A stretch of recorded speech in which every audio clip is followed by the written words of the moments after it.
Muni Muni Maha Munaye Swaha. Om Muni Muni Maha Munaye Swaha. Om Muni Muni Maha Munaye Swaha. Let us all make 3 prostrations to the Triple Jewels together.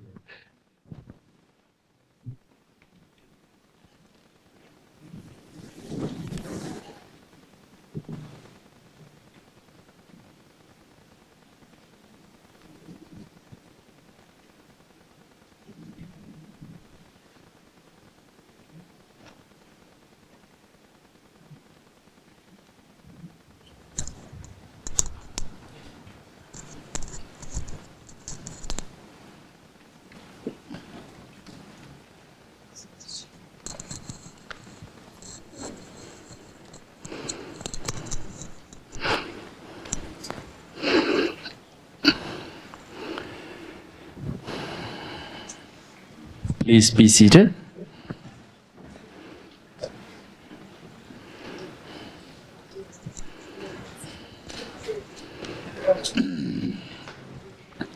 Let us once again recollect the kindness of the Triple Jewels.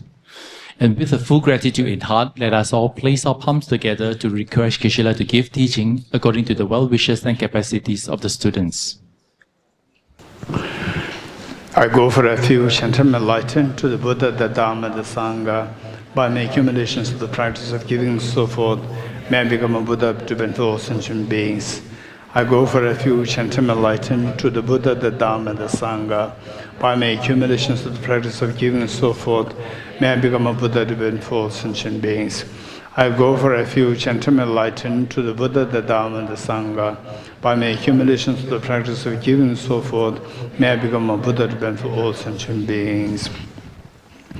Sanya Joda Soge Jonam Lo Chanjo Bado Dane Gyapso Che Tage Jinso Gebe Sonam Ge Jola Benjre Sanya Jubara Sho Sanya Joda Soge Jonam Lo Chanjo Bado Dane Dage Jinso Gebe Sonam Ge Dola Benjre Sanye Jobara Sho Sanye Joda Soge Chonamla Chanjo Bando Dane Gyapso Che Dage Jinso Kebe Sonamge Dola Benjre Sanye Jobara Sho Om Ye Dharma To Prabhavam He Yavatat Tesham Chayo Nirodha Evam Vati Mahashramanaye Svaha Om Ye Dharma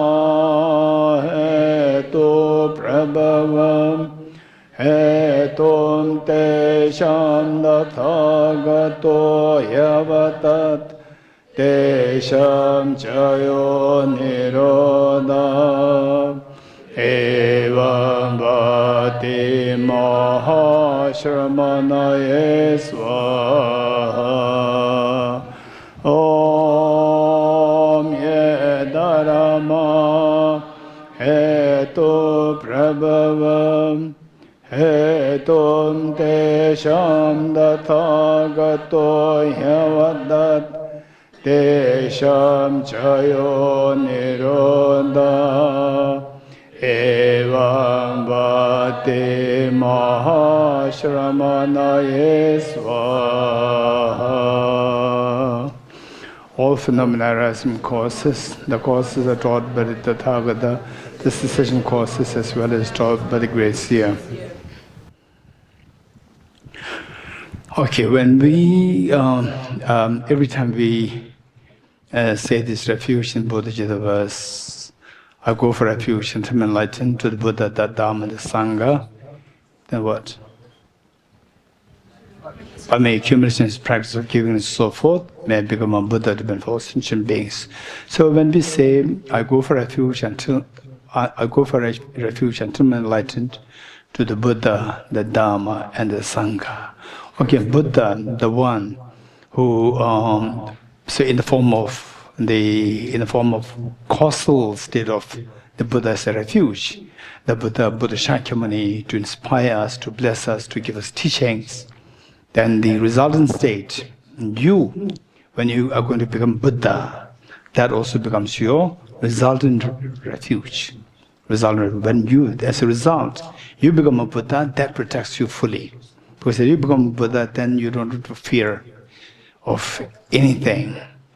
Then the go for refuge in the Dharma, when I say Dharma, so this finally, what truly protects us is that, say, in the dream, just imagine that you are dreaming, and there's so much of fear in the dream, very scary dream.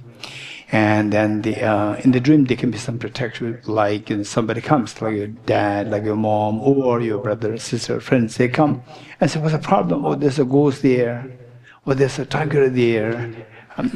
And your friend would somehow say, do something to ward off the tiger. And the friend leaves. Again, the tiger slowly comes back. So when the friend removes the tiger temporarily, you feel relieved, as you are protected. But the friend leaves, again the tiger comes back. Again the fear. So the fearlessness that you got earlier, it was very temporary. So what is the, tell me, what is the lasting solution to this, the fear that you had in the dream? What's the lasting solution? Wake up. Wake up, and then you don't have to call, you plead your friend, please come to remove this, the tiger, the ghost, whatever. You wake up, and that's the end of the pains of the dream. That's a real protection. Waking up is the real protection. So, I go for refuge in the Sangha, for refuge in the Dharma. The real Dharma is in terms of you waking up from the sleep of ignorance. You wake up to realize that everything's coming from the mind, that nothing's really from the object. The moment you discover that, that's a real liberation. Liberation means you're protected from the fears. Liberation from fear. There's real protection. So whenever you say, I go for refuge in the Buddha, Dhamma, and Sangha, Dharma, we need to think of that. We need to think of that the reality, the discovery of the reality, that everything is purely mental projection, nothing is there objectively, everything's like a dream. So there's a real Dharma. Then in the context of this, that the recognition, the realization, the realization that you have, that everything's like a dream, that protects us. There's a real protection. So, alongside then, as you succeed in this practice, this realization, then what happens is that observe this realization. What's the opposite of that realization? What's the opposite of this realization? That nothing is objectively real. What's the opposite of that realization?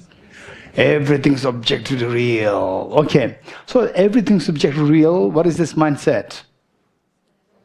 Ignorant, self-grasping ignorant. So the thing is that self-grasping ignorance is within the mind.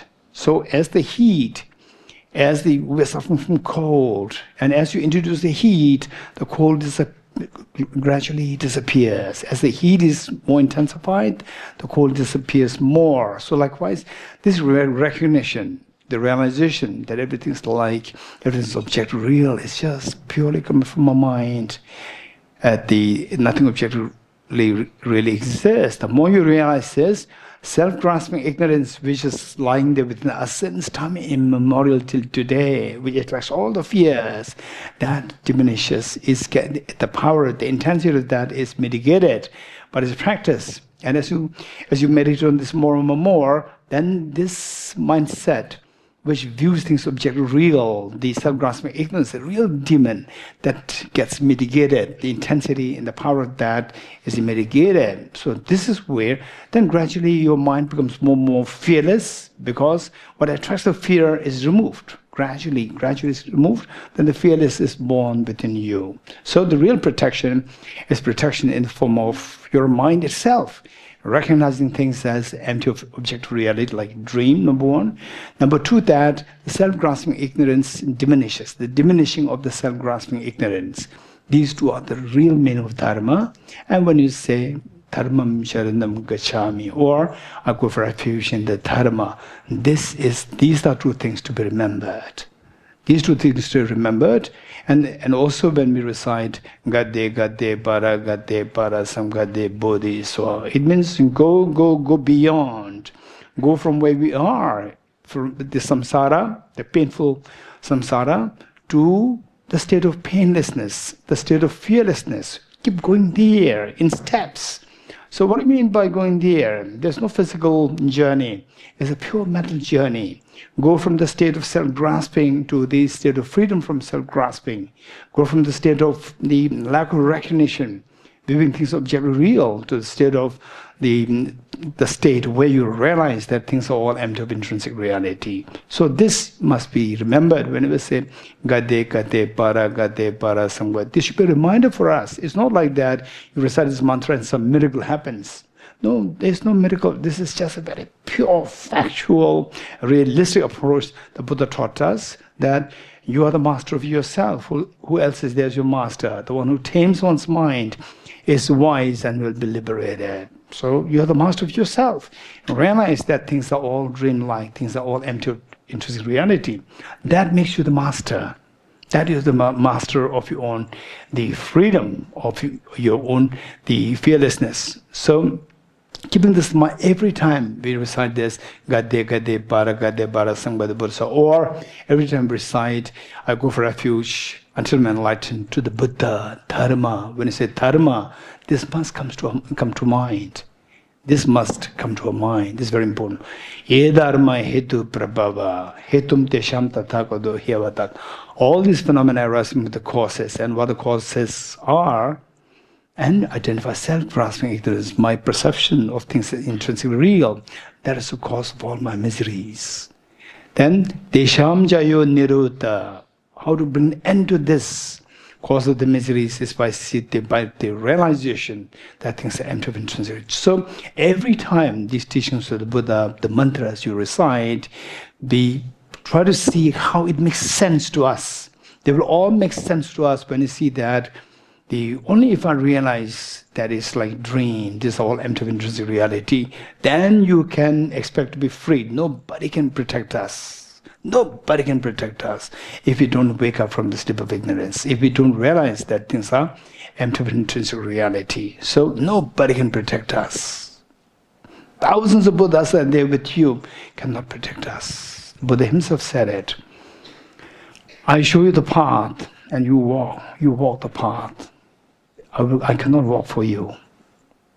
If there's a way by which, for example, like the parents, the children and a parent, say a child and the mother, and they say the mother knows, the mother has good knowledge of the studies, and the child is so desperate, wanting to know, but cannot learn at all, and the mother becomes desperate, child becomes desperate. What do?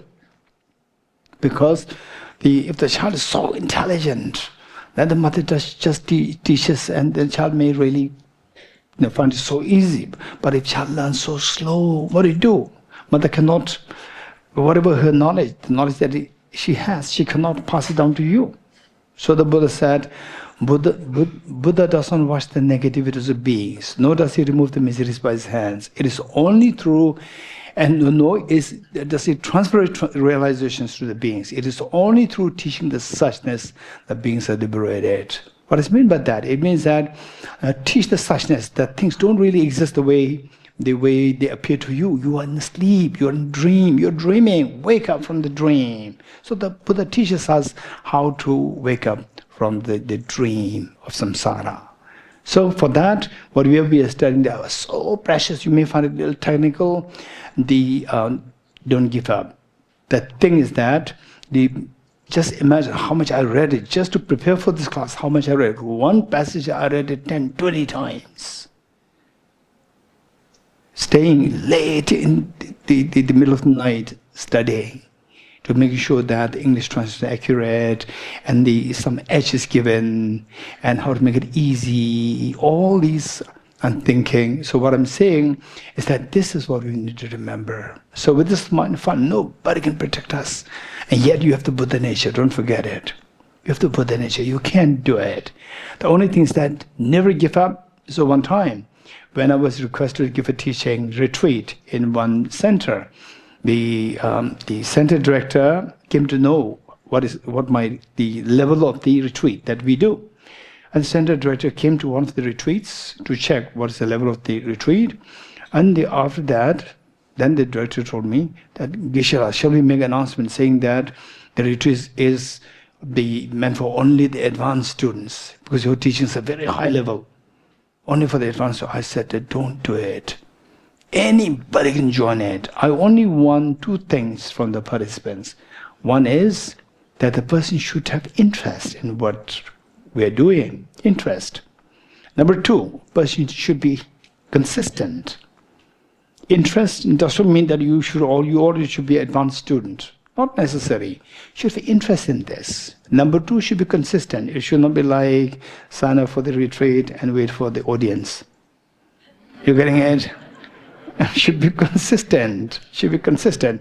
If you fulfill these two criteria, I'll be very happy. It doesn't matter how much you know. Even if you zero, it doesn't matter.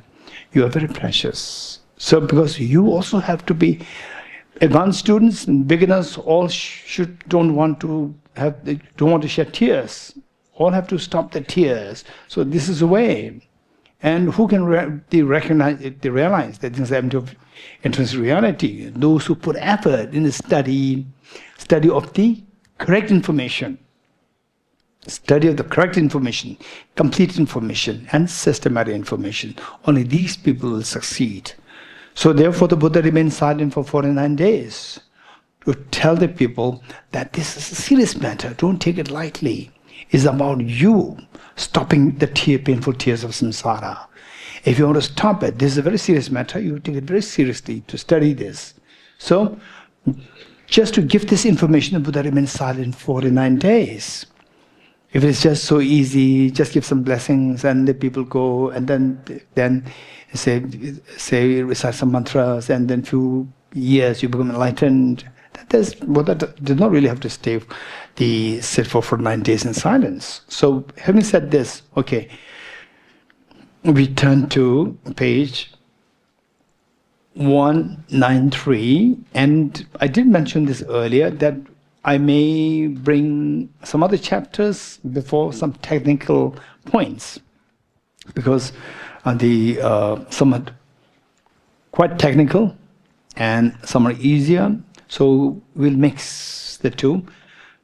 Okay, so we are on page 193, and the verse in the middle, it says, somewhere towards the end of the middle, Acharya Chandrakriti's commentary in the middle, it says, consequently, a yogi views the emptiness of the self and that which belongs to self. What is this? That which belongs to the self. What is that? Mind. Mind. Emptiness of the self and emptiness of I and emptiness of mind. I and mind. And thereby becomes free. It is only through realizing the viewing of the emptiness of the self and mind that the yogis or the beings will be freed. So in all these citations, we see that it's not to reject all the views. Some views are destructive, some views are very constructive. So when we say, for example, like, and choose with great compassion, you taught the immaculate dharma, to dispel so actually the Tibetan version, the Sanskrit version has it, to dispel all the views. So we added the word, all the erroneous word. We added this word erroneous. Translators added this. If you check it, it should be in the bracket. Bracket means additional the words, add the additional words by the translator. So in the actual wording, it's just view. To what is that? And to the great compassion, you taught the Magaloid Dharma to dispel all the views. To you, the Buddha Gautama, I make prostration or I make supplication. So to remove all the views, so that these things, one is not expected to take everything so literally. We need to have a complete understanding and then see, oh, it means this, it means this. Only when you have a command over the whole knowledge system, then you become very confident as to what they mean. So the view here refers to the wrong view, not just any other view. Because look at this, the citations. The Buddha himself encouraged the views, correct views, and Acharya Chandrakirti said the view that the one who views the emptiness of the self and mind will be liberated. Okay. So it says, therefore the root, I'm reading now the second last paragraph of the same page. Therefore, the root of all problems is the ignorance that superimposes intrinsic existence. There's only one consciousness that can uproot it. What is the root of the problem? Self-grasping ignorance. So here it says ignorance that superimposes intrinsic existence. And what will have to get rid of this? There's only one consciousness. There's only one consciousness that can uproot it by apprehending things in a way that explicitly contradicts this ignorance. So the mind which uproots this ignorance and the ignorance, the two should be directly in opposition with respect to the object of apprehension. So the two should be directly in opposition with respect to object of apprehension. It says that in ways that explicitly contradicts it, opposes other with respect to object of apprehension. That consciousnness is the wisdom that knows selflessness. What is selflessness? The absence of intrinsic existence. And this is so, if you refute this way of apprehending things, then you will have to admit, albeit unwillingly, that you are refuting the view of reality. So if you say that, as this is so, if you refute this way of apprehending things, refuting, say your mind refutes, your mind sees things as empty of intrinsic reality. This is wisdom or ignorance. Your mind views things as empty of intrinsic reality. Wisdom or ignorance? This is wisdom. And if I say that this mind is erroneous, this mind, the object as apprehended by this mind does not exist. Emptiness, intrinsic reality does not exist. If I say this, what is happening? Then it says, as this is so, if you refute this way of apprehending, how you apprehend things as empty of intrinsic reality, then you will have to admit, albeit unwillingly, that you are refuting the view of reality. That you actually refuting the reality, ultimate truth. Because object of that mind which you are refuting is the ultimate truth. Object of the mind which that person is refuting is the ultimate truth. Because that mind is the wisdom.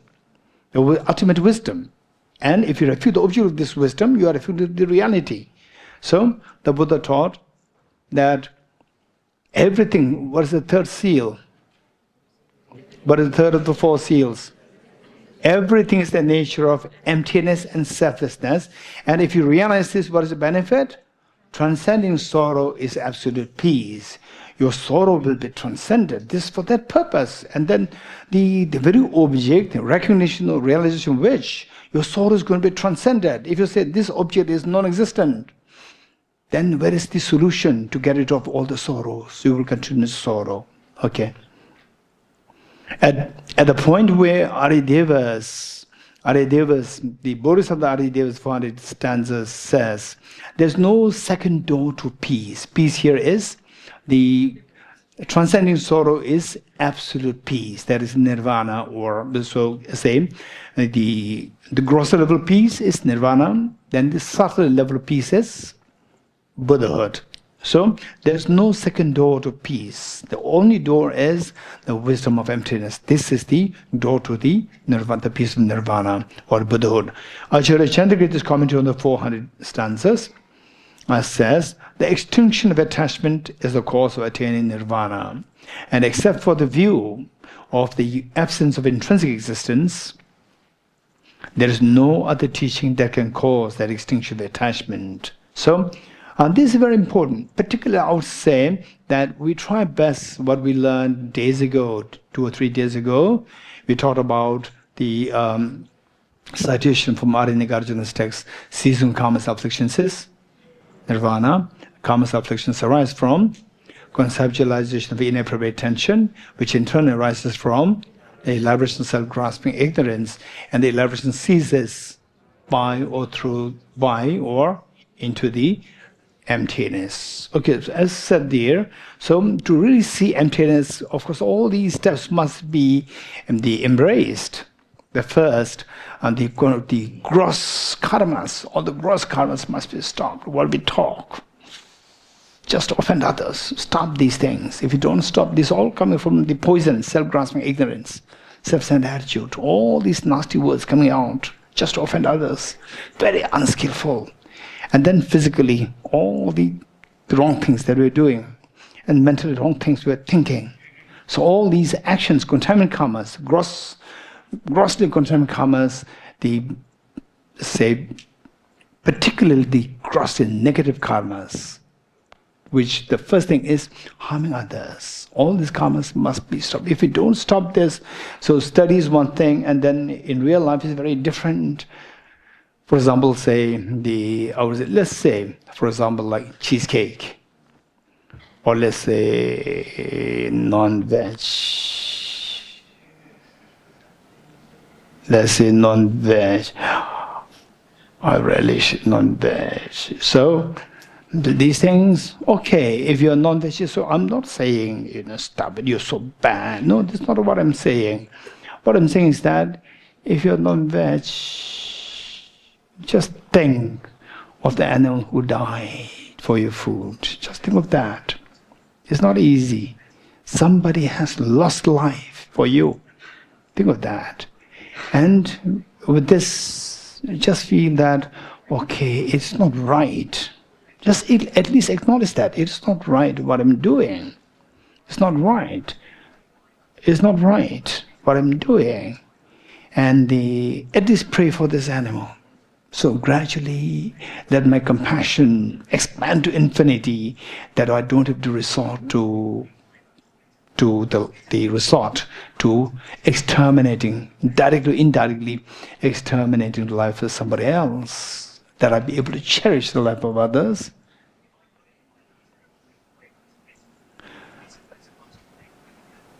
That I be able to save the life of others rather than destroying the life of others. Just say this prayer, say this prayer, say this prayer. And then when you take it, at least if you take, when you take it, if you have to take it as just okay, that I survive, for my survival, for my health. For some people, their health is so fragile, they have to depend on meat.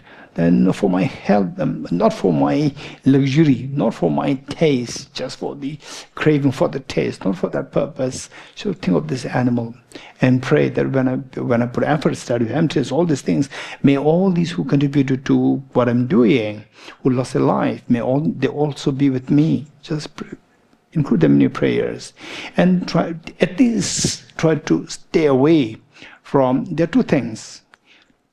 So you eat food. Oh, it's delicious and it's good and healthy for the body.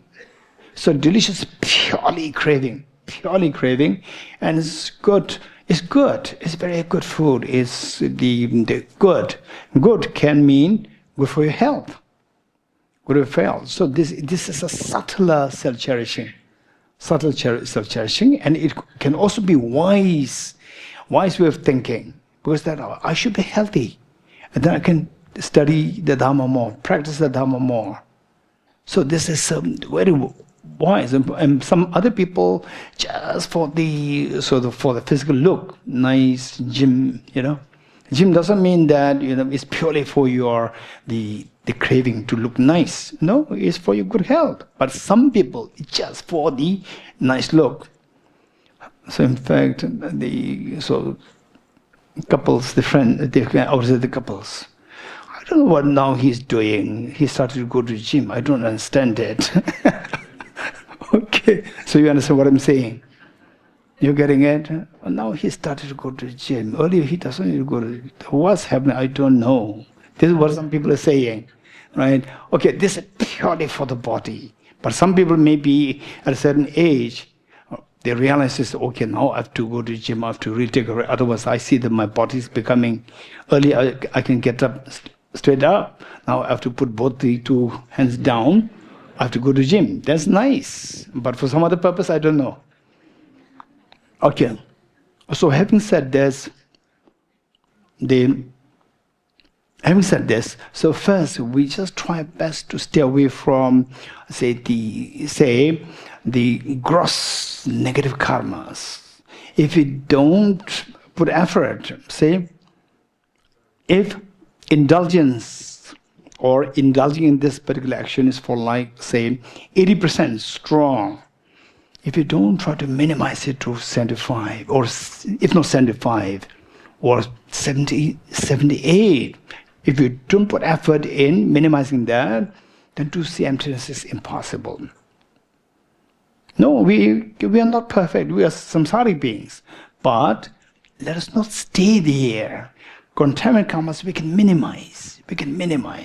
Then next is afflictions. Just say that becomes a more refined version of contemplation, where how my mind behaves when it comes to a cheesecake, how my mind behaves when it comes to nice house, nice car, and so forth.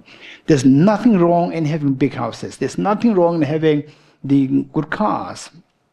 But obsession and having good cars is not necessarily the same. So what I'm saying is that these are things, contaminant karmas, afflictions, inappropriate attention, just viewing things as absolutely good or absolutely bad and so forth. These are exaggerations of qualities. Then see how to minimize that, mitigate that by seeing things in relative terms. Then you see that you're the same, seeing things, wow, that sense of wow means your emotions are stirred. That will be mitigated. And then we can hope to touch, to fix the self-grasping ignorance with the wisdom. Otherwise, so we talk about emptiness, all these things, study, but when it comes to the, for example, like the family fights, property fights, it's just say, particularly I'm talking this, let's say brother and sister, and the brother expects everything to himself, or whoever is more dominating expects all the property of the family to go to him or her. That is, if this is our attitude, of course half, this is very sensible. And if even your share of the half of the share is stolen away, but you have the right to fight, but not given to anger. You have the right to fight, but half, and then you expect the other half also goes to me. And such person, if you think of emptiness, at least as long as this attitude is not removed, you cannot see emptiness. Impossible. So these are things. Finally, wisdom emptiness will help us to the next life. The property, fight for the property will drag you deeper into miseries in your next life. So these are things that we need to remember. But sometimes when I talk very strongly like this, good people who are decent people, oh, I also have the family conflict with the property. Okay, no, I cannot fight. He's saying like this. So I have to give up. Okay, you do whatever you like. No, this is again, you are letting the other person accumulate negative karma. So just try to understand things in the proper context. When we say there's somebody who's trying to snatch the property which otherwise belongs to somebody else, to your sister, to your brother, younger brother, or whoever is weaker, trying to snatch this person cannot see emptiness in this life unless you change your mindset, because you are being obscured. The eyes of the wisdom is obscured by this extremely thick fog of the self-centeredness, and the self-centeredness, very gross self-centeredness, in the fabric of self-grasping ignorance. Impossible. Okay, these are things that we need to remember. Okay, so having said this, no other teaching, 194, the first line, no other teaching that can cause the extinction of attachment, thus selflessness, characterized by the absence of intrinsic existence, is the only and the only door to peace, absolute peace, nirvana and Buddhahood. As a gateway to the seat of nirvana, it is alone and nothing can match it. So as these are very strong statements made, our job is to see the efficacy, the truth of these teachings through a study, contemplate, and once you experience it, once you get once you are convinced of this, yes, things are truly empty of, the things are really empty of true existence or intrinsic existence. When you get conviction, then try to meditate. As you become, with meditation, gradually just see how the mind behaves. Samsara and nirvana, all nothing but the manifestation of your mind. Just see how the mind behaves. Then you see that earlier things, you see the person, you see the person, the moment you see the person, instantly you become so irritated, angry, or you see the cheesecake or something, and instantly your mind jumps. So there, then just observe by experience emptiness, meditation, whatever level it is, gross, subtle, it doesn't matter. Whatever little that you get, just think of, give yourself a little time, few seconds, 10 seconds, 20 seconds, and meditate. And the moment you get this experience, just see how the mind behaves. Just observe how the mind behaves. And the mind will instantly calm down, withdraw from aggression, or withdraw from involuntary pull. It'll on its own, it'll calm down. This is a pacification, the meaning of the real pacification. No rules, regulations from outside. The pacification happens from within. So then you realize that this, what the text says, is very true. It is only through this I can be liberated. Without which, this is why the Buddha said, you are the master of yourself. Who else is there as a master? The one who tames one's mind by seeing things as all empty of reality. That is wise. That person is wise and will be liberated. Okay. So next paragraph. Although there are three doors of liberation called emptiness, signlessness, and wishlessness, still only the view of selflessness takes the priority. Okay. So here there's the Lama Tsongkhapa's the text. This is so beautiful and extremely beneficial for us, in ways that he brings all the different aspects to make us self-sufficient, make us very independent. All the aspects brought here. Now Lama Tsongkhapa is bringing up the concept of what is known as three doors of liberation, whereas thus far only one door. What is that? Wisdom of emptiness. Now in the text there's mention of three doors to liberation. So are these two not contradictory? There's a tremendous emphasis on wisdom of emptiness alone is the door to liberation. On the other hand, there's three doors to liberation stated in the text, standard text. Although there are three doors of liberation called the door of liberation of the emptiness, door of liberation of the signlessness, door of liberation of the wishlessness. There are three of them. And then on the one hand, you emphasize so much on only one door, only and the one and the only door. So, how do you reconcile these two? So here it says, although there are three doors of liberation called emptiness, signlessness, wishlessness. Okay, let me quickly explain what they are. So this understanding of the three doors of liberation has different interpretations or different understandings, contextual understandings. So one of which is that the door of liberation of the emptiness, if you can remember, the Four Noble Truths. Four Noble Truths, of course, very easy. Anyone? Truth of suffering, truth of cause of suffering, truth of cessation of suffering, truth of the path leading to cessation of suffering. For each one of them have their four attributes each. 4 into 4 is 16 aspects of the Four Noble Truths. From these, so the first one, empty. Liberation door, the door of liberation of emptiness, number one. Door of liberation of emptiness, door of liberation of silencelessness, door of liberation of the wishlessness, 3. And I'm going to give you two versions or two ways of understanding this. First, the empty part, empty. The door of liberation of the emptiness, first one. So here, of the 16 aspects, Four Noble Truths split into 16 aspects, each of the four having 4 aspects. Then so with the emptiness, it is what are the four attributes of the truth of suffering? Suffering?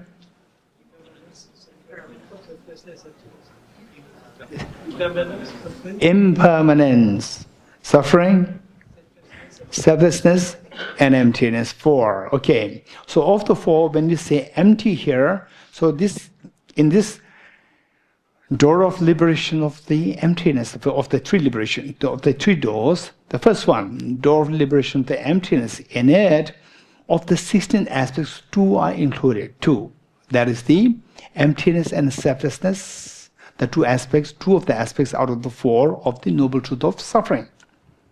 Truth of suffering has 4 attributes. What are they? Impermanence, suffering, emptiness, and selflessness. 4. Of the 4, the 2, emptiness and selflessness, these 2 fall under the first one, empty. Empty.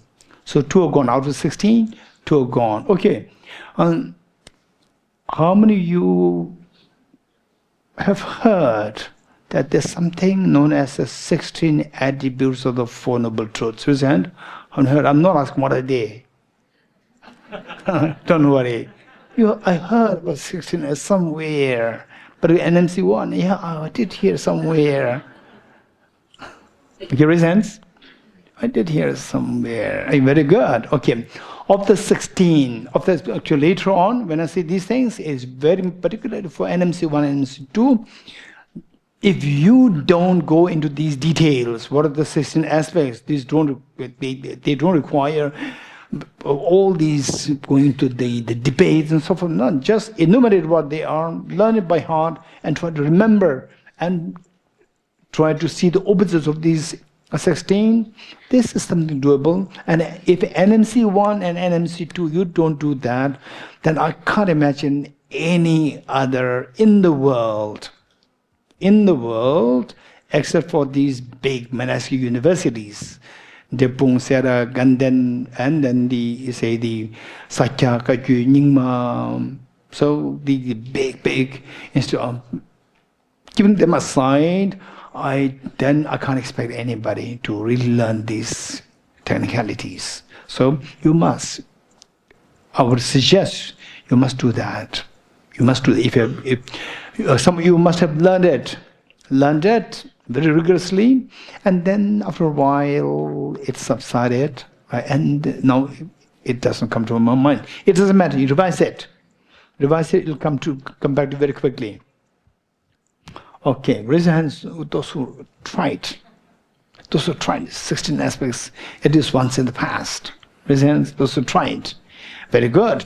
Please do it again. This is extremely helpful. Why helpful is that? Later, when you read any other text, it will make you say, so easy to flow. So easy, your mind will flow. Why? It took us too long. Just we even yet to complete the first the section.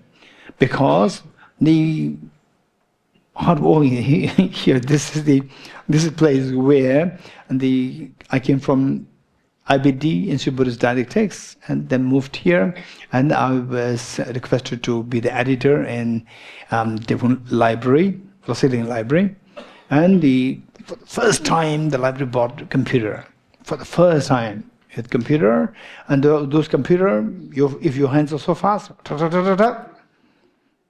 motherboard gone. Motherboard, what is that? Short circuit. Finish. Again, we have to do for the next 3 days. It'll go to the what is that? Mechanic, or who's a computer person will say, okay, motherboard is gone. gone. They do that 5,000 rupees, 10,000 rupees. Your hand is so fast, and 10,000 rupees. So this was the case. So why I said it? Huh? Huh? Oh yes. So what was that problem? That was not the problem of your fingers. It's a problem of the computer. Computer being very gross.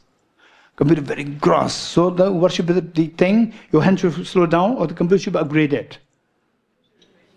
Computer upgraded. Why is so slow here? Your brain hangs so quickly because your computer needs to be upgraded. You're getting it?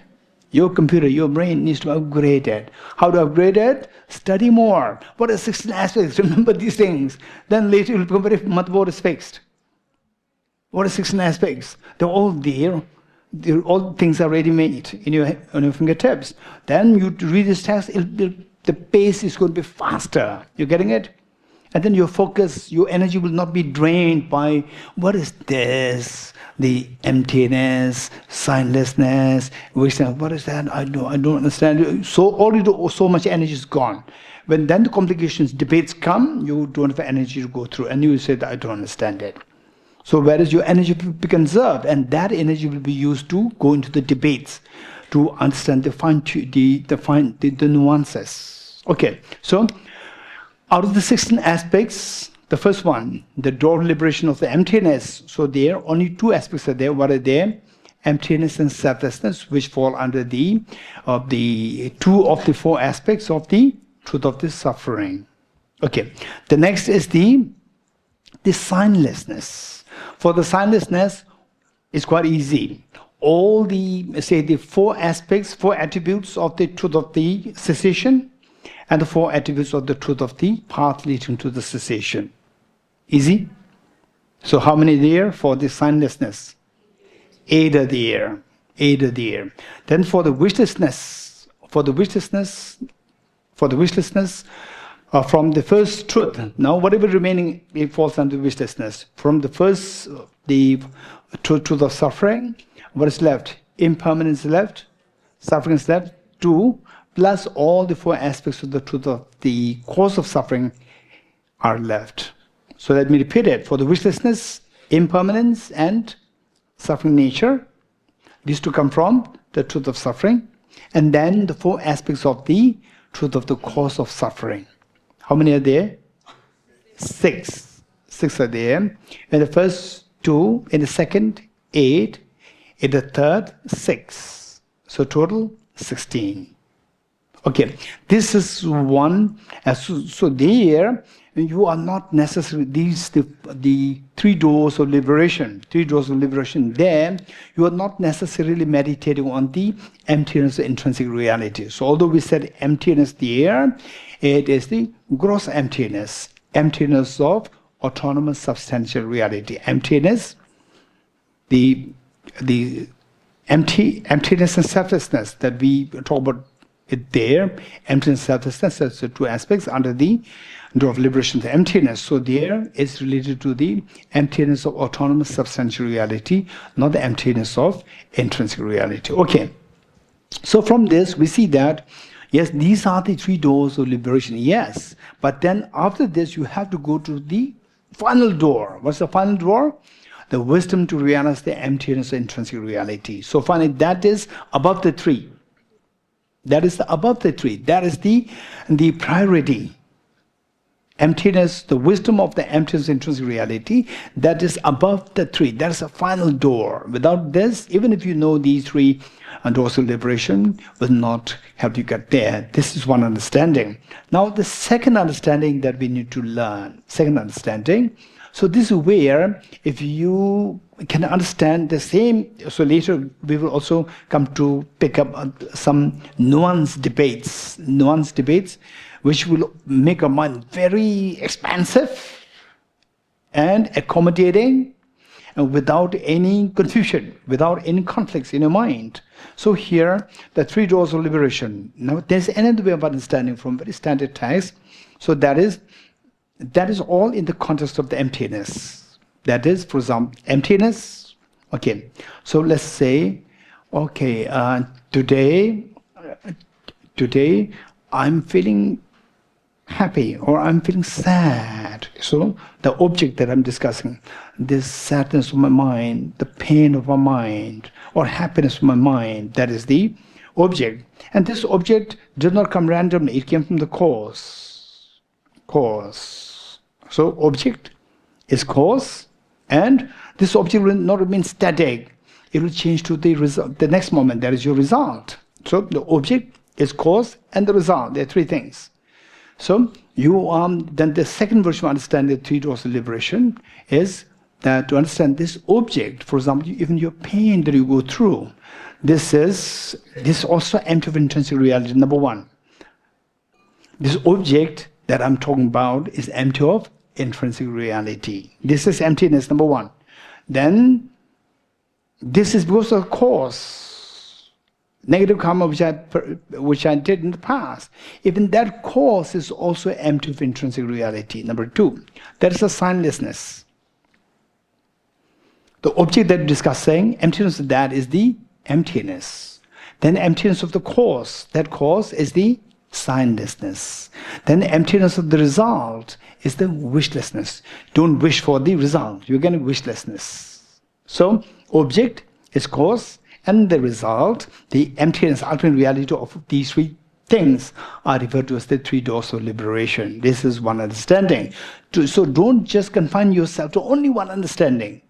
If you learn only one way, so one time, so in the monasteries, Sarah Drepung monasteries, say you have a very fixed idea that whatever the monastery's scriptural text says, you said this is ultimate. And you look at them. If somebody cites, if somebody does a quotation, then if it contradicts with your response, you have to give up your response. So this is something ultimate. One day, there was book review, and His Holiness the Dalai Lama was presiding over that. Book review, a small group, just small, only few people, 3-4 people there. And His Holiness presided over, it's a book of His Holiness. And I was also there. Then one point came up. Then I brought my perspective, very rigid perspective. What I learned is correct. I said that this is how it is. And His Holiness said just the opposite. And His Holiness said, what makes you think that what you are saying is correct? It just blew my mind. Even what I've learned in the monastery, right? In my monastery, it should be like this: Drepung Loseling Monastery, Pension Sonam Tapas text. This is the intention of Tapa. Don't now move an inch away from this. This was His Holiness, the ultimate Buddha today, is asking me this question. I never thought like this before. Right? So now I should not be rigid.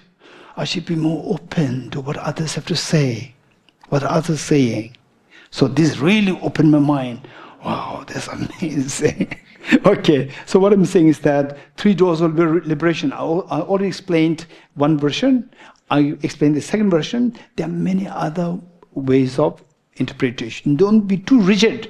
But what you are learning, it is very standard, very standard. Standard doesn't mean that there's only one standard. There are many others. You're getting it?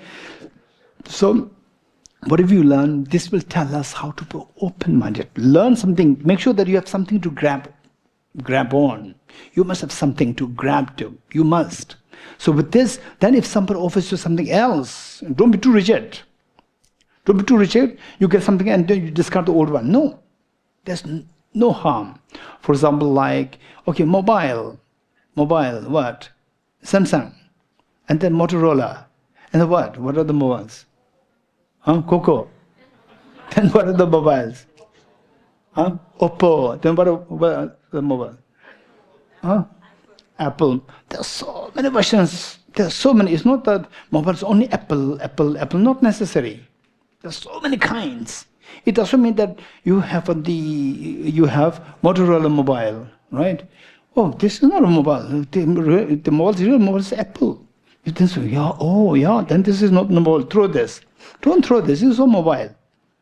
Yours are also standard mobile. You're getting it? Likewise, whatever you have learned is very standard. You should have the factual information. Factual information, very important. You have to have the facts. From the facts, then on that, when somebody gives you extra fact, that helps you to grow. And that will broaden your thinking. That time I was a little shocked. I could not, because I was in ghetto. In my monastery ghetto, all these monks at the moment they're going to the ghetto. Geshe, you're in the ghetto? Right, young. And then this one, I've been interacting with him. Little rigid. Right? And ghetto is a little more open because he's exposure to physics. With physics, right, it's a little open. And then they are still very ghetto. Good in studies.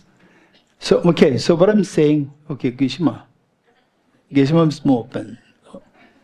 Okay, so this is what we need to remember. Now the point is that, where the first version of understanding of the three doors of liberation, are the three doors of liberation? Yes, we have to go through these, that our mind, the gross afflictions will be subsided. Then we go closer to the liberation. What takes us closer to the liberation? That is known as the door of liberation. What takes us closer to the liberation? That is known as the door to liberation. So with these realized understanding, or based on the 16 aspects of the Four Noble Truths, then your mind, afflictions are calmed down to a great extent. So these are referred to as the three doors of liberation. Then from the ultimate door is the wisdom realizing emptiness. This is one thing. Then the another version of understanding is the three doors in the form of the wisdom of emptiness. So in this case, there's no contradiction. It is like saying that ultimately the ultimate head of the state is president. The president is the ultimate. But in America also there's a president. Yes, each country can have presidents. There's no contradiction, right? Okay, so next. Now I'm reading the text. Therefore, the equipment for enlightenment, or the one translation, the possibility with the factors for enlightenment. The factors for enlightenment, Changchup ki Tsok. Tsok is the factors to give rise to the enlightenment, or equipment. So equipment, factors better. Explains, because phenomena do not intrinsically exist, they are empty. Further, because phenomena are empty, what use are signs? So this is all in the context of the emptiness, the second version of the understanding. Inasmuch as they have overcome all signs meaning all the causes to be empty of intrinsic reality, what would the learned beings wish for such phenomena in the future, the result? Okay. Thus, Acharya Chandrakriti clears up the apparent contradiction between scriptural explanations that there are three doors to liberation and the other texts which explain that the view of emptiness intrinsic existence is the only door to liberation. There is no contradiction there. He uses scripture and reason to prove that just this view is the door to liberation. So finally, this is the ultimate door to liberation, the wisdom of the emptiness. This is so precious. So with this mind, whenever we say Buddham Sharanam Gacchami, Dharmam Sharan, the real protection is the Dharmam Sharanam Gacchami. And the Buddha is the one who introduced you to this protection. And the Sangha is the one who is assisting you to follow in this path, to discover this protection. And the real protection is your recognition, your realization of the emptiness of intrinsic reality, the wake up, the factor which helps us to wake up from the sleep of ignorance, which is the wisdom of emptiness, is so precious, extremely precious. In fact, the wise people, The wise people, really, really, really mature people, when they say, for example, they say, you are studying emptiness. You are studying emptiness, really studying and meditating emptiness. Versus somebody, oh, I have to go to, let's say, I have to do, I'm very strict on this practice, that practice, and then they have to do this puja, that puja, and so forth. The wise people will see that, oh, this person who is really studying and meditating emptiness, this is so meritorious. For example, I remember this many years ago,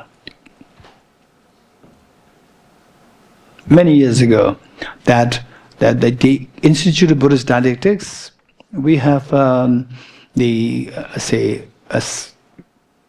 there's some kind of practice where once you complete the prison class, the first 7 or 8 years class, and before you join the Madhyamaka class, then you will have some provision given to you which allows you to go on pilgrimage to different sites, and the institution will offer you some money to support your pilgrimage.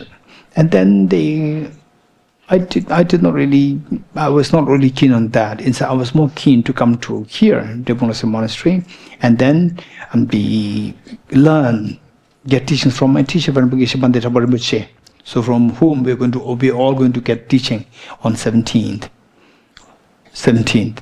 And they are in the class where I came from institute just during the holiday time, and then the regular class is going there. Today's my classmates are all coming there, and in the class, Venerable Geshe Rinpoche, what is said is that, listen. He was telling all his students, listen, Dorji, all his classmates, they get more money and go to the pilgrimage. And he did not go there, he came here. He knows exactly what is the meaning of pilgrimage. He's going to pilgrimage of emptiness. Others are going pilgrimage outside pilgrimage. You getting it? He's going to inner pilgrimage. He knows the meaning of pilgrimage. This is what my teacher said. So it was greatly like reinforcing of the conviction that this is the real meaning of protection. Pilgrimage for what? So to seek protection. Protect you from the tears of samsara. And this will truly help you. So when those people who cannot get these, of course, then they have to do something else. But it doesn't mean that those who can study this, you have to ignore the pilgrimage, external pilgrimage, everything you ignore. This is not the point. We have to go everything together. All must be done hand in hand. While your brain is still sharp, and young, this thing, we have to have this thing at hand. And then other things should come along. Ancillary factors should be included as the main is this one. So along with this, then you incorporate others. So the focus should not be deviated. Okay, so with this mind, some of my friends, I don't really comment on any, I want to say, I don't really give, say, do this, do that. I never say this. So only those people who I feel that if I say something, the person will listen. The person will understand something or will listen to me. So to them, I said that when they said, I want to go to retreat, personal retreat, the secluded retreat for 1 week, 2 weeks, 1 month, 2 months, I said that's good. You do whatever retreat you want to do, you recite the mantra, whatever you want to do that, but make sure that you keep minimum like 2 hours in study of emptiness. Study of emptiness and meditation emptiness, the 4 seals and the bodhicitta, these should not be compromised. This must be there. Then alongside, do any other recitation, prostration, whatever you can do that. It's not necessary that you have to do like 100,000 times of this and this and this and so forth. No, this. So instead, I would say that don't make it too high profile. I'm doing this, the preliminary practices. No, you don't have to do it. Keep it very low profile. This is the real Dharma. Do it, but keep it very low profile. These are so precious. And some people may go to extreme saying, this is the ultimate, only door. And others, just waste of your time. This is extreme. It's too extreme. All are required. All are required for building beautiful center like this. Even a tiny nail is very precious. Even tiny nail should not be ignored. These are very precious. Okay. So next, why should the mere negation of intrinsic nature imply the refutation of object of wisdom? Now, Lama Tsongkhapa is telling the opponents that negation of intrinsic nature does not imply the refutation of object of wisdom. Object of wisdom is not negated. It should not. For such knowledge remedies why? This knowledge is so precious. Knowledge of the emptiness and intrinsic reality is so precious. Such knowledge remedies the conceptions of the two selves. What is two selves? Selfhood of person and selfhood of phenomena. Okay. Now for these in this connection, okay. Okay, we'll come a little in a while. Professor Jackson and Benla. Okay. So it says that it should not. For such knowledge remedies the conceptions of the two selves, two wrong perceptions of the two wrong apprehensions of the selves as signs, as intrinsically real, and it lacks even a trace of such a misconception. That wisdom is devoid, is freed, even the trace of such misconception. If you regard as defective, even such conception, if you say that even that wisdom of emptiness, even that is also defective, if you say this, and refute all conceptuality of the wisdom, compassion, bodhicitta, and so forth, any sort, good or bad, then it is evident that you want to set up the system of the Chinese abbot Hashang. Okay, it doesn't mean that the Chinese tradition is strong. No, this is not a connotation. In China, for example, like Xuanzang, amazing, incredibly great bodhisattva. Incredible, if not Buddha, no doubt, he's an incredibly great bodhisattva, and what he taught is just amazing. Amazing. So, say within the Tibetan system, we see that there's some who go in the wrong direction. Also in Chinese tradition, there are some who only go in one direction, only like the Singapore meditation, breathing, just one, mindfulness meditation, just focus on that without emptiness, no bodhicitta, nothing. So, and then just stopping all your the thought processes. That is quite dangerous. That's quite dangerous. And then that's quite dangerous. Okay, so why I'm stopping here I'm thinking of whether to share or not share. Okay, so this tradition says that all thoughts, good thoughts, bad thoughts, they're all obstruction to your liberation. All thoughts, bodhicitta, wisdom, emptiness, whatever, all thoughts must be stopped. And the example given is just amazing. But it is a black cloud or white cloud, it doesn't matter, it will obscure the sun.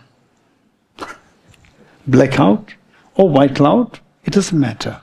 Even white cloud obscures the sun. Remove all the clouds.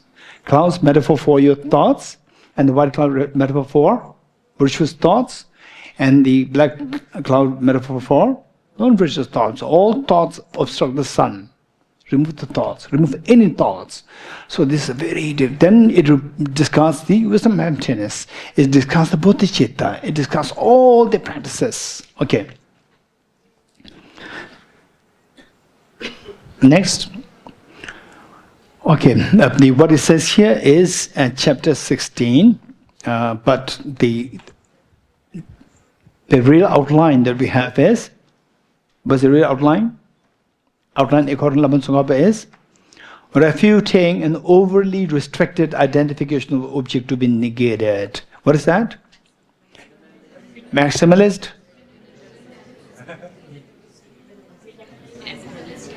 So some say maximalist, some say minimalist. I don't know what it is. Huh? Minimalist inadequacy. Okay, minimalist inadequacy. Refuting the overly restricted identification of object to be negated. So, okay,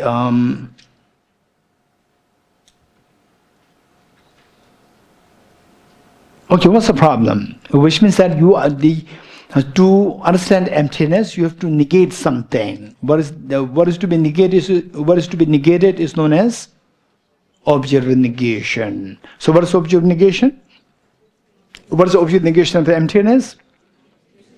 Intrinsic existence.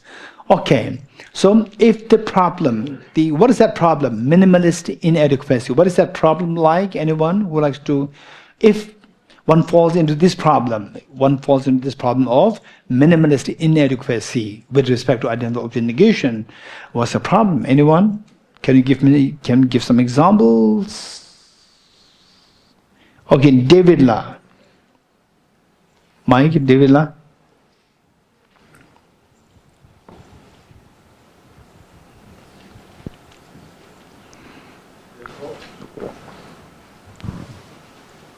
The problem with minimalist negation is that you don't negate enough, like I think the Svatantrika, who don't reject true existence. Okay, they don't reject intrinsic existence. They negate enough. They negate less than what is remaining. You remember day 1 or day 2, somebody gave a beautiful example. Who was that? Namsala. Yes, give the example. The one David said is perfect. No, Namsala. Now your part is coming here. Yes, explain. What is the minimalist inadequacy? If you were to have an audience with His Holiness, and we were to negate the terrorists, and somehow they're not able to negate the terrorists, they let everybody in. For minimalist inadequacy, right? Minimalist inadequacy, what you said is right. The clarity is not coming. What you said is right. Anyone? Minimalist inadequacy. Okay. Raise hands. Okay, here. Tenzong Mala.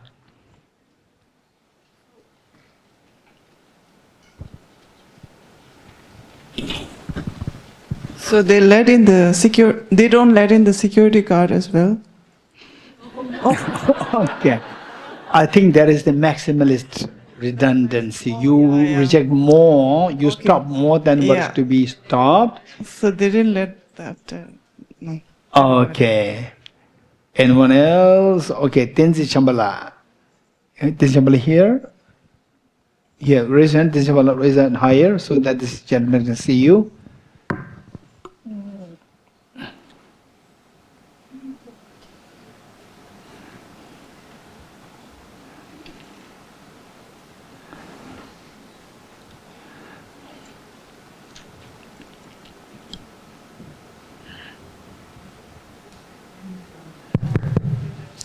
Thank you, Geshe. So, minimalist inadequacy is not negating enough. For example, if I negate the object of negation to establish emptiness, and I say the object of negation is impermanence. So when I negate the object of negation of a flower, and I negate impermanence of flower, and still there is left. Or in the analogy of ordinance of a Dalai Lama, if I only don't allow some people.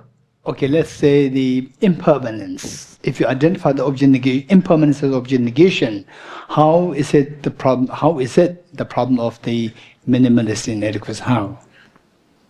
Because if I look at the self and I say the self is not impermanent, no, this is wrong. If I identify the object of negation as permanence, then okay, let's say object negation, the permanence of object negation. Yes. Okay, then what's the problem? So if I identify the self as permanence, as object of negation, I negate it. You negate the permanence, then still the autonomous substantial self is left, and also intrinsically self is left. Okay, so say follow-up question is there. Just wait. Say that. Oh, what is object negation of emptiness? Permanence. That something is permanent. That is object negation. Then the self as permanent. Oh no, self is not permanent. You reject the permanence of the self. Then it does not entail you understanding emptiness because you still hold on to the self as intrinsically real. Okay, let's better not add this autonomous substantial. It will confuse many others. So still you believe that self exists as intrinsic real. So which means self-grasping is still there. the emptiness is not realized, although you have rejected the self to be permanent. So the follow-up question is the same. If permanence is seen as object negation, then with respect to the non-composite space, non-composite space also we can realize emptiness of the non-composite space. So which non-composite space is empty of permanence. Is correct or not correct? You reject permanence, then non-composite space becomes impermanent. Yeah, that's not correct. So this is maximalist or minimalist?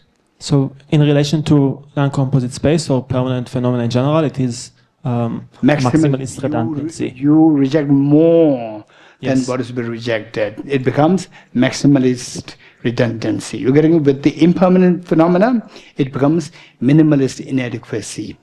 Okay, so where these discussions are happening, I would highly suggest you just take part in this, what is being said. You're getting it? It doesn't matter, even if you don't get it, don't worry. Just pay attention to this. Every time you pay attention, the Buddhanature inside is activated. It's activated, and what makes your mind, for example, like your arm broken in the plaster for 2 months, then plaster removed, then your arm can move like this. Hey, look like this? No, it's still very stiff. So what should you do? Physiotherapy. What is that? Gradually like this. So this is what is happening. Your arm has the potential to move like this, but not yet. You cannot do it now. So it requires to be, whereas if it is made of total metal, right angle, then you cannot do like this. There's no scope. Even if physiotherapist comes, you're going to make it move like this.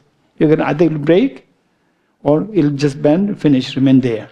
Whereas your hand has that capacity.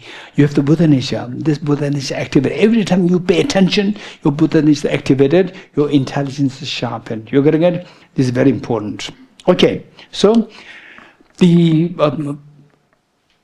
okay, now let's see that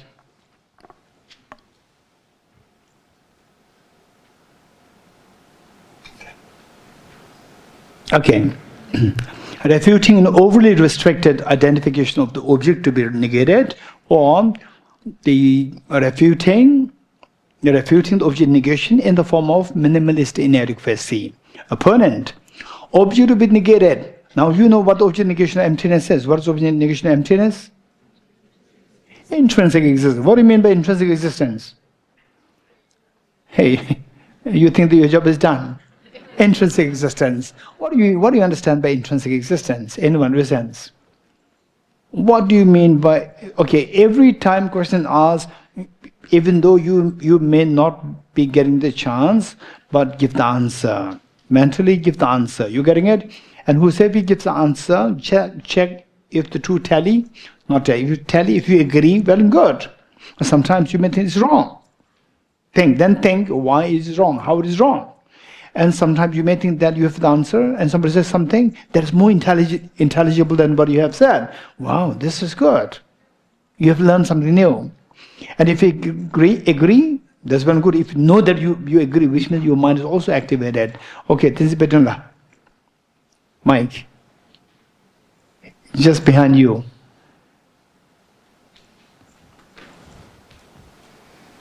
Object exists independently or objectively? An object existing independently of objectively means it's the independently of the object. Okay. Huh? Or say it again. I said object exists independently. Okay. An object exists independently, independent of causes and conditions? Yes. Okay. An object existing independently of the causes and conditions. Is this the object negation of emptiness?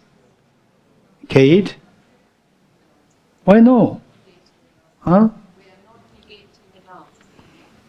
Okay, so say it again. Why not? We are not negating enough. This falls under which problem? Problem Minimalist of? inadequacy. Minimalist inadequacy. How? With respect to the flower? We reject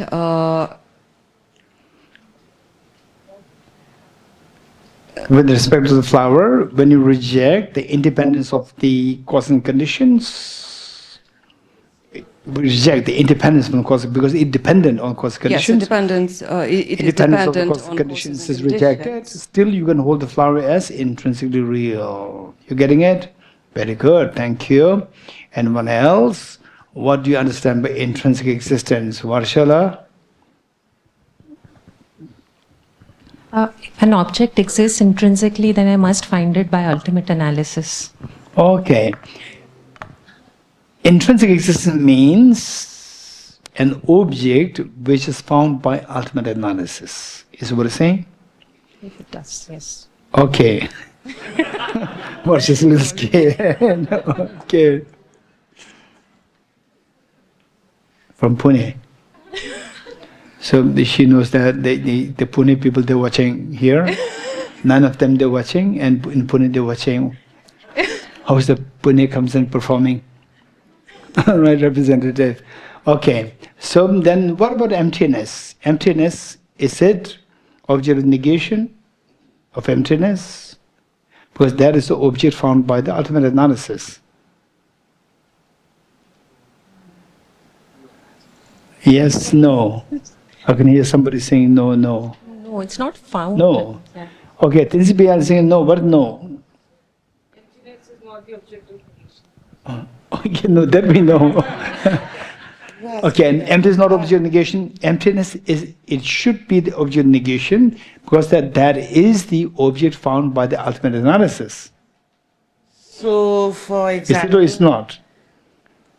Emptiness, is it found by the ultimate analysis or not? Yes. It's found by ultimate analysis. For you, what is intrinsic existence? What do you mean by intrinsic the fact existence? that this table in front of you, I feel that it's coming from there, but while my mind is imputing, so it's coming from here. Okay. So what Tinsipi is saying, look at the table. The table appears to exist from the object. From the object, not from the mind. So anything which exists from its own side, from the object side, this is meaning of intrinsic existence. How many agree with? How many find it interesting? Good? Raise hands. Very good. That's very good. Thank you. Okay. Anyone else? What do you understand by? Okay, Ajirji. The mic here. Yes. I think the Sanskrit word for this is swabha, which means anything, yes. anything which is existing by its own nature. Something existing from its own nature. Something existing by its own nature. Very beautiful. Thank you. Yes, something exists from its own nature. Own means not from the mind which sees it. From its own nature. Very good. Thank you. So say when the correct answers come, but they come in a little different shades. That will be very good for our broadening our way of looking at things. Okay, anyone else? Okay, Atiti. Mike, Atiti, and next Roman, next Ashvin.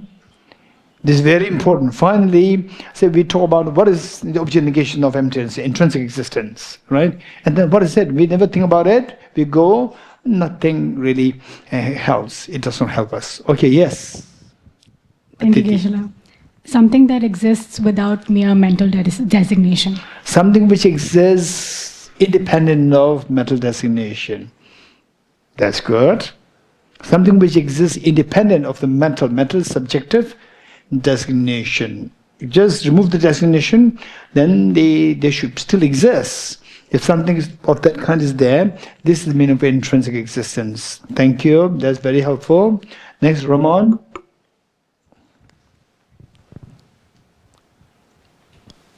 Ramon, raise hand.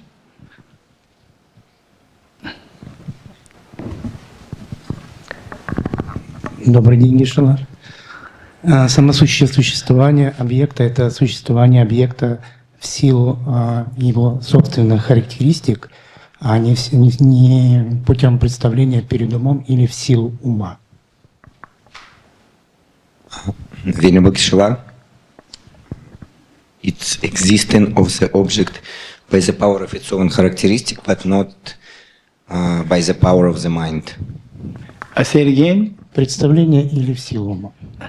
Представление перед умом или в силу ума?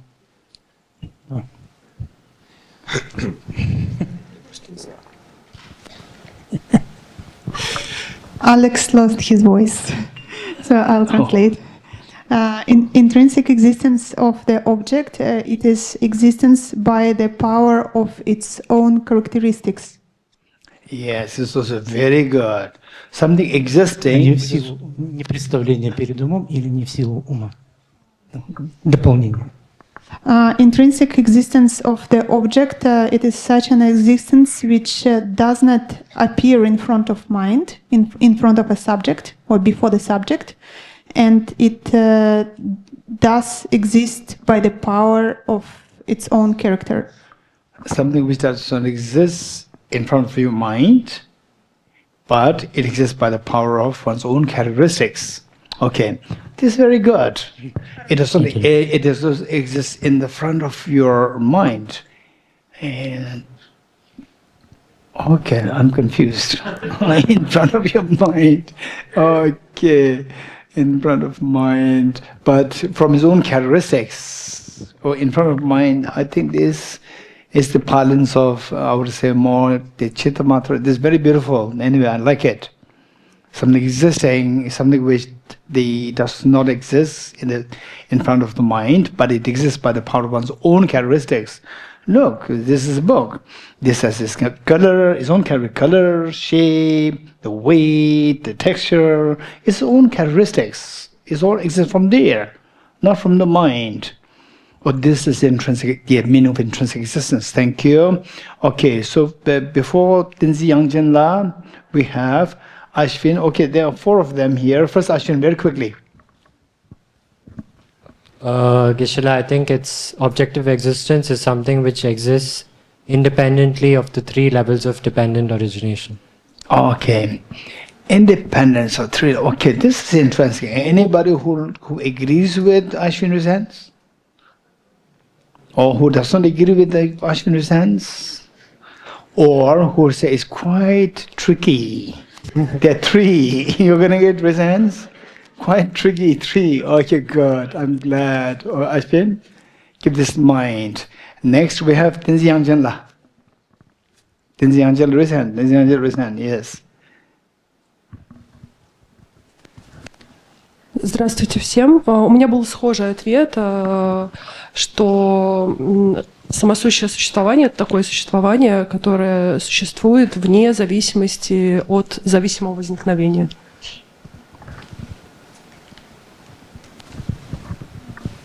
Hello, everybody. I have a similar answer that intrinsic existence is such an existence which exists independently from dependent origination. Something which is independent of dependent origination. Independent of dependent origination. So you reject the independence of dependent origination, then you understand the dependence on dependent origination. So dependence on dependent origination, is it emptiness or not? Okay, these are all the debates will come later. Tenzi Yangchen, don't forget. Okay, next, the Minogaji. Minogaji here, raise hand. Yes. Geshe, I'm almost similar. Any object or phenomena which is not dependently originated. Okay, which is not dependently originated. There's object negation. So, not dependent origination, you reject the not dependent origination, then dependent origin should come back. Dependent origination is positive and negative. Positive. Positive, so it becomes affirming negative. Yes. Okay, overall is good, then the nuances is there. Nuance discussion can still be there. Okay, finally we have Ajikasanla. Ajikasanla here. Raise hand, Ajikasanla. Geshe, intrinsic existence is a self-sustained mode of existence. Okay, so the Ajikasanla is saying intrinsic existence means Sustained. Self-sustained. Or subsistence, I guess. Let's say self-sustained existence. Okay, self-sustained existence. Can they be follow-up question or not? No. Can they be follow-up question or no? Okay, let's not. Okay, self-sustained. In fact, this is a very precious thing. So that's coming from. Okay, in fact, just a little bit, don't take it too seriously. I said there was one great teacher, incredible great teacher, who all these scholars they know, Dorji Rinpoche. Once, Dorji Rinpoche, a brilliant scholar and a practitioner, brilliant, outstanding scholar and practitioner, and all the great scholars of Drepung Loseling Monastery, they all see him as the awakened Buddha, fully awakened Buddha. So, therefore, any of the questions, they themselves are extremely brilliant. They go to have discussions or to have confirmation of their thoughts from this teacher. And then once one person, one monk, was quite prominent. He went to ask question to Dorji Rinpoche. And Dorji Rinpoche listened to the question. Dorji Rinpoche said, he's too smart, too sharp. He said, this is not your question. This is a question for somebody else. From the start of the question, he could see that it's not his question, it's a question from somebody else. And it was exactly the case. Likewise, this brilliant answer is coming from somewhere. And that somewhere is a source of all of us. It's a source of our knowledge, the knowledge for all of us. That's the source. It's coming from there. You getting it? Okay, good. Thank you, Ajika-san. Thank you so much. In a way, you are letting everybody hear this, what Rinpoche said. Okay, thank you. So with this mind, now it is already 4:30. Let's just quickly read this part. Say the opponent in those days. Okay, let's say now comes a little tricky. Don't be scared. Don't feel scared. It's a little tricky and very important concept. Otherwise, you will never hear these concepts. Otherwise, you will never hear these nuances. The moment you go into these textual studies, you easily get lost, with these. So the clarification is coming here from Lama Tsongkhapa's presentation. Okay, opponent who just believe in a very narrow version of the object negation, very narrow, restricted, or minimalist inadequacy. So what they say is object to be negated is an intrinsic nature. Okay, that we agree. You agree in a sense? Object negated with respect to understanding emptiness is the intrinsic nature or intrinsic existence is the object negation of the emptiness. So what is that like? That is a nature that has three attributes. A nature which has three attributes. So that is to be, you negate it, you negate that, and you understand emptiness. Okay, what are the three attributes? The nature with three attributes. One, the causes and conditions do not bring it into being. In other words, it is independent. It is independent of the causes and conditions, number one. Causes and conditions do not bring it into being, which means independent of the causes and conditions. The nature to be rejected should be independent of the causes and conditions, number one. Number two, its condition is immutable, meaning that this nature cannot be changeable, cannot be immutable, cannot be changed. Then the number three, it is positive without dependent on some other factors, without dependent on the mind, depend on some other factors like mind. So a nature which consists of these three attributes, that is the nature to be negated when you talk about negated in the context of the object negation emptiness. So these are the three things. It is possible without dependence. For Arya Nagarjuna's fundamental treatise says, so therefore this opponent, he's citing Arya Nagarjuna. Because, for example, let's say that there's no intrinsic nature, there's no essential nature, empty of essential nature, you agree? Empty of intrinsic nature, you agree? Things are empty of intrinsic nature, you agree? Louder. What is? Victoria? Things are all Things are? Everything is empty of intrinsic nature. Very good. Everything is empty of intrinsic nature. Now, let me shift a little bit, move a little bit, slowly move. Everything is empty of essential nature. Essential nature, essence. Everything is empty of natural existence. Natural, not imputed by something else. Its own nature. Its own nature. Agree?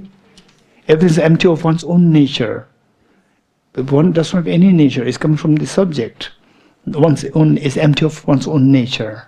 Right? So one's own nature, that is to be rejected. You agree? Okay, then what is that? What does it mean by one's own nature? Okay, so it says that now this opponent is coming up with these 3 points.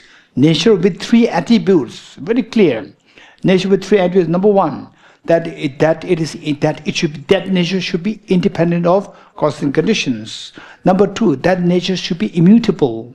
Number 3, this nature should not be dependent on other factors. So these 3, the attributes should be intact with this particular nature. That nature is to be negated. And the opponent is not just saying from his just whatever he thinks. He's citing Arya Nagarjuna. For Arya Nagarjuna's fundamental treatise says, it is not reasonable that a nature should arise. What is a nature? Look, now he's using word. Arya Nagarjuna's words. A nature, it is not reasonable that a nature should arise from causes and conditions. Nature means it should not arise from causes and conditions. It should not be dependent on causes and conditions. You agree? You're reading the text. Okay, I'm not asking whether you agree. Whether you agree that Arya Nagarjuna said it. You're getting it? So he's citing Arya Nagarjuna. So it should arise from causes and conditions, number 1. If it did arise from causes and conditions, then the nature would be something that is made. It's not a nature, it's contrived. Made meaning it's contrived. Nature and something which is nature and something which is contrived. Contrived meaning which is made up, cooked up. It's not the natural, organic and artificial.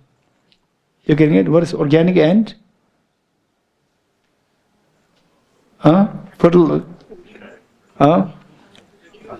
Yes, the Nimala. Organic opposed to? Inorganic, yes. But for information, with the emptiness concept, you must meet Vivekji. So that I'll share later. Okay, who's going to remind me? This is very important. Vivekji, Nimaji's husband, he says something that's just amazing. You can realize emptiness within like this. You realize. He said something. Okay, who likes to remind me later? Raise hands. Who likes to remind me? 1. Okay, the Tushar 2, 3. Okay, Niraji 3. Okay, so we have many. Okay, we have Diminodiji, Anna, Gombala, and more. Okay, Atiti, Ashwin. Okay, so the point is that you remind me, most likely I would say, when we were doing the rejection of the 7 modes. Rejection of the 7 modes with respect to establishing the selflessness of person. You remind me that. You getting it? Okay, that's very interesting. Okay. So, okay, let me read this and we'll stop here. It is not reasonable that a nature should arise from causes and conditions. Nature means it should be nature. It should not be contrived by the causes and conditions. It should not be altered by causes and conditions. If it did arise from cosmic conditions, then the nature would become something which is made or contrived. How could it be suitable for a nature to be something that is made, that is contrived? A nature is not fabricated. It should not be. It should not be fabricated. It should not added or say.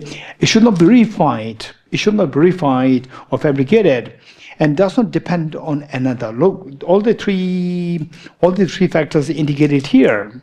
Independent cosmic conditions, that it should not be changed, it should be unchanging, unfabricated, finally, that it should not depend on anything. So this the opponent Nagarjuna. Hello. Batteries. Yes. Problem. Hello. Right. Hello. Okay. Reply. In general, claims that but we stop here.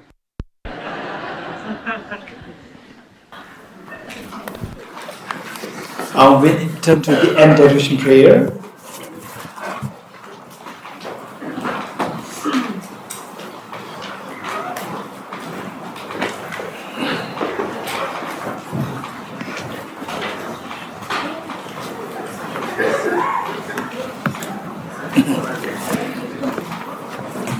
Page 55.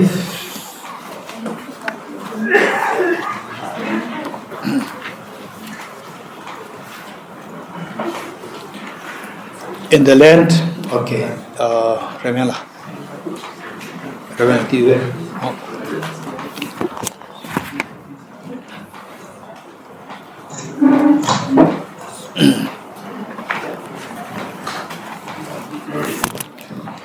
in the land and circle listening of mountains, you are the source of all happiness and good. All powerful generous say, thanks and so please remain until samsara ends. Just in great Geshe, some of the brother too, realize things as they are. Also attend all these merits in the best way that may follow the good example.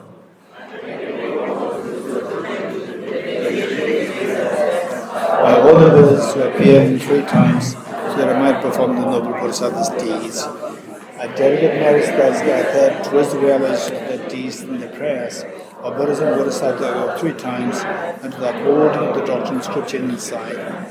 May in all lives, through force of this merit, never separate from the 4 wheels of the mind or vehicle, and accomplish all the stages of the path of renunciation, bodhicitta, nirvana, shimajue.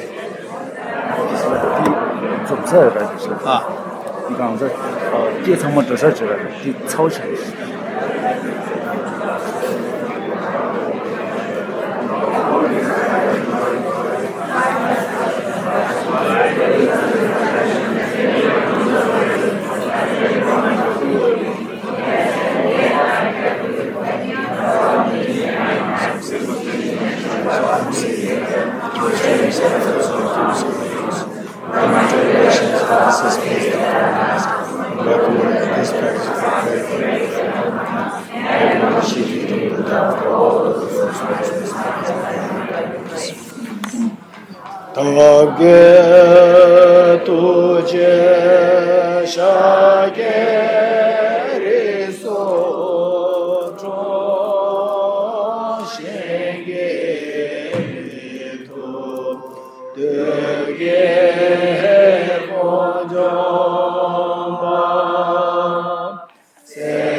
praises together.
Maha